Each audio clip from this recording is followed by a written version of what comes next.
Okay, so you're a new parent. You've got a million things on your mind, right? Well, one of the first things you'll probably notice in those first few days is your baby's skin getting a little yellow. It's called neonatal jaundice, and today we're going to clear up all the mystery and hopefully a lot of the worry that comes with it. You know, it's the question that runs through just about every new parent's mind. You're staring at your perfect little baby, and then, day by day, they start to look like a tiny, adorable lemon. So what's going on here? Is this normal? Should you be worried? Let's dive in and figure it out together. All right, first things first, let's just define what we're actually talking about. Because honestly, understanding what's happening on a biological level is probably the best medicine for that new parent anxiety. So the official name is neonatal jaundice. And that yellow color you're seeing, it's all because of one specific substance floating around in the blood called bilirubin. When the levels of this stuff get too high, it starts to show up in the skin and even in the whites of their eyes. So what in the world is bilirubin and where does it come from? This is where it gets really interesting. And I want to stress this part. For the vast majority of babies, the process that causes jaundice is actually a totally normal, expected part of being a newborn. Let's break down exactly what's happening inside that tiny body. I want you to think of it like a brand new recycling plant that's just starting its first day on the job. First, newborns are born with a ton of extra red blood cells that they just don't need anymore, so those cells start to retire. As they break down, they release that yellow pigment, bilirubin. Now it's the liver's job, the recycling plant, to process all this bilirubin so the body can get rid of it. But here's the catch. A newborn's liver is also brand new. It's still learning the ropes and can't always keep up with the workload. This creates a temporary backlog, and that buildup is what we see on the outside as jaundice. But here's a super important detail. Not all bilirubin is created equal. The initial kind that's released is called unconjugated bilirubin. Think of this as the tricky stuff. It's fat-soluble, which means it can, in theory, cross into the brain if the levels get way too high. But once the liver does its job, it changes it into conjugated bilirubin. This is the safe stuff. It's water-soluble, so it can be easily flushed right out of the body in their pee and poop. And that right there is exactly why your doctors and nurses are so on top of this. They are keeping a close watch on the levels of that first, tricky, unconjugated bilirubin. Their whole goal is to make absolutely sure it stays in a safe range and never gets anywhere near a level that could cause a problem. So this brings us to probably the most important thing for any parent to understand. While most jaundice is totally fine, sometimes it can be a sign that something else is going on. We need to know the difference between the two paths a baby can take. And before we even get into the weeds, let's just get this out there loud and clear. The overwhelming, vast majority of the time, jaundice is what we call physiologic. It's just that temporary recycling backlog we talked about. It's harmless and it goes away all by itself, so take a deep breath. This chart breaks down the key differences perfectly. So, normal jaundice almost always starts after the first 24 hours of life. It usually peaks around day 3 to 5 and then fades away in about a week or two. Now, the concerning kind, or pathological jaundice, is different. It can pop up within that first 24-hour window. You'll see the levels rise really fast, they can get much higher, and it tends to stick around for more than 2 weeks. These are the big signals doctors are looking for. Okay, so now that you know what the doctors are looking for, what should you be watching for at home? Let's get really practical here and talk about the signs that mean it's time to pick up the phone and call your pediatrician. This is your essential checklist. Seriously, if that yellow color shows up on day 1, that's an automatic phone call.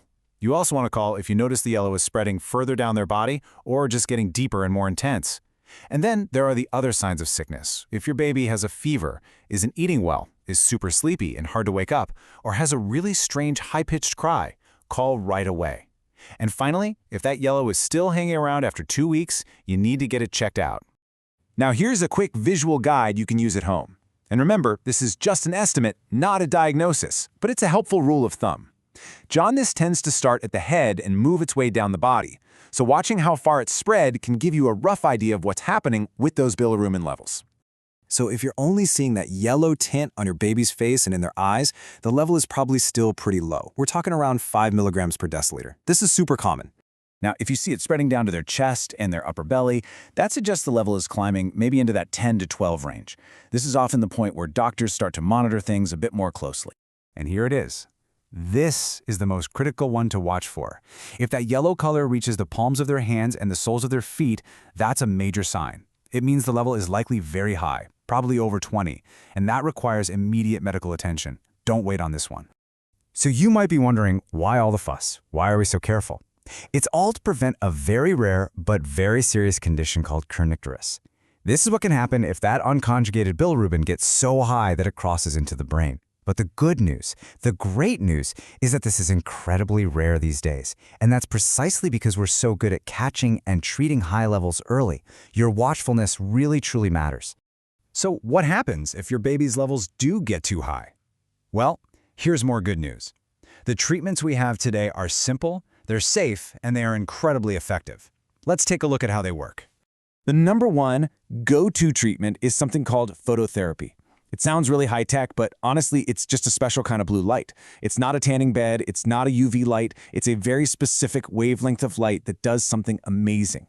When it shines on your baby's skin, it actually changes the bilirubin molecules into a different shape, a shape that the body can get rid of easily without even needing the liver to process it. It's like a genius little workaround. So if your baby needs phototherapy, here's what you can expect. They'll wear these soft little eye covers to protect their eyes, kind of like tiny sunglasses. They'll be down to just a diaper to get as much skin exposed to the light as possible. Feeding frequently is super important here, because that helps flush everything out. The nurses will turn your baby from time to time, and of course, make sure they stay perfectly warm and cozy. It's a really gentle and straightforward process. Now, in very, very rare and severe cases, when phototherapy just isn't cutting it, there is another option called an exchange transfusion. This is a procedure where some of the baby's blood is replaced with donor blood to get those bilirubin levels down fast. Again, this is reserved for only the most serious situations. Whew, we have covered a lot, from the biology to the warning signs and the treatments, so let's just boil it all down into a clear, simple guide on what you can do to feel proactive and confident about all this. Okay, here are the absolute most important things to remember. Number one, feed your baby. Good, frequent feeding in those first few days is your best friend and helps get everything moving and flushes that bilirubin out. 2, do not skip those newborn follow-up appointments. They are crucial for monitoring. 3, it's helpful to know your and your baby's blood types, especially if mom is O or Rh negative, as that can be a risk factor.